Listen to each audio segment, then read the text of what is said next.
If you were taking the IELTS speaking test and the examiner asked you about puzzles, how would you feel? Would you feel a bit scared?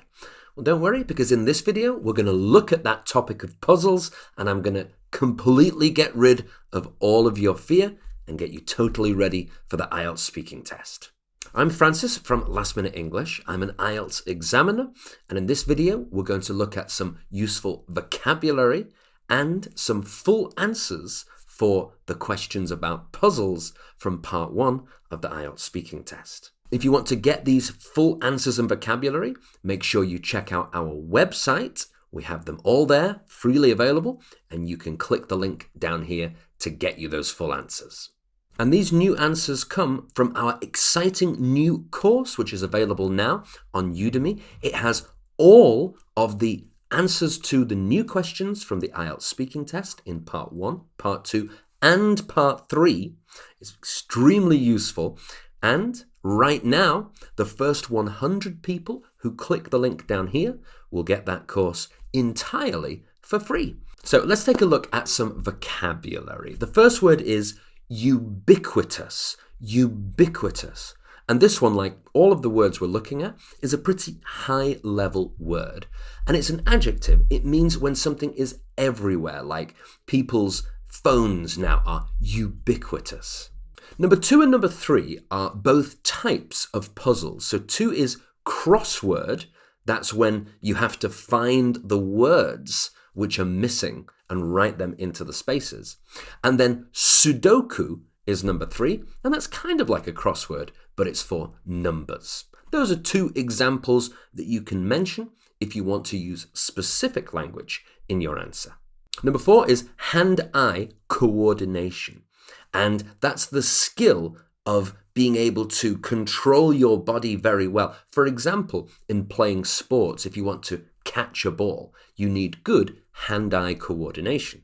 Number 5 is a win-win situation. So it's pretty easy to understand, right? That means you make some kind of agreement where you are successful and happy, and so is the other person. It's a win-win situation.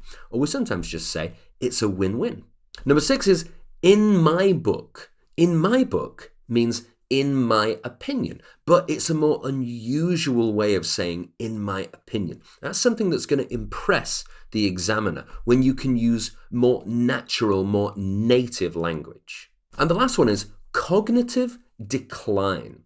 That cognitive is about your brain, and decline means to get worse and worse. So it's as people get older, they might suffer from cognitive decline.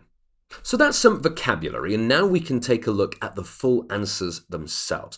I'm going to read the full answers straight through like I'm giving them in the real test so that you can follow them and you can watch them again to practice by yourself if you want. And remember, if you want to get these full answers and the vocabulary, check out the link for our website down here. You can get them for free. So question 1 is, did you do puzzles in your childhood? Let's see my answer. Well, I grew up before TVs and smartphones were ubiquitous, so I did loads of puzzles to pass the time. If memory serves, my first puzzle was a crossword.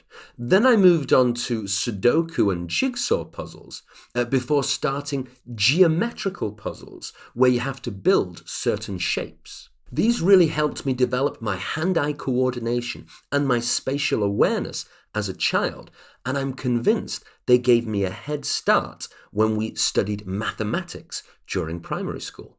So that's question 1. And question 2 is, do you think it's good for old people to do puzzles? I've heard that 2 of the best ways for old people to delay memory loss and cognitive decline are doing puzzles and learning a new language.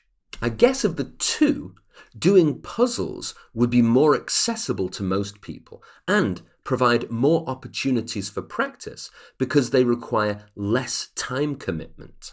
So doing puzzles is an activity which not only gives the person something to do, but also improves short-term memory, which is a win-win in my book. So there you go. Those are 2 of the answers to those very difficult puzzles-related questions.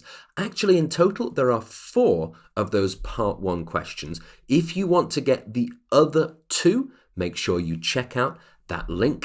It takes you to our website, and you can see all of that information, the vocabulary, also some advice for answering the questions, and the 4 full answers. Make sure you check it out now.